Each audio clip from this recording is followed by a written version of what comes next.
més, aquesta moció, la qual demanaríem o preguntaríem si és que s'ha presentat en el Parlament de Catalunya també o en les Corts de Madrid, la qual ens sembla que ni això s'ha fet. Per tant, no deixa de ser una manifestació de bona voluntat i de bon interès a nivell local i prou. Per raó d'això, doncs, ens votem en contra i, per tant, la nostra posició és negativa i no suporta aquesta moció.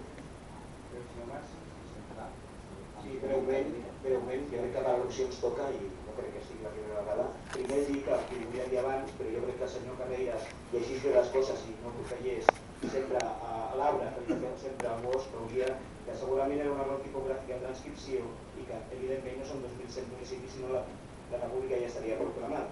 Llavors serien des de 2007 diversos ajuntaments. És una qüestió de transcripció. També dir-li, home, que el percentatge de vots ho cal reconèixer que som la tercera força política a nivell de l'Estat i això ens mereix un respecte.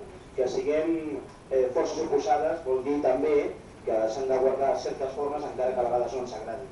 I dir també que, home, jo que el Partit Popular voti en contra d'una moció de la República no m'estranya. El seu president és una veu del franquisme, que han trigat molts anys en condemnar totes aquelles atrocitats que va fer el bàndol franquista durant la Guerra Civil.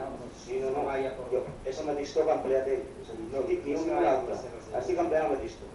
I el Partit Popular també s'ha portat a guerres injustes que han causat milers de morts. Estic utilitzant el mateix to única i exclusivament. Li puc assegurar que no ho tenia preparat, però crec que és així.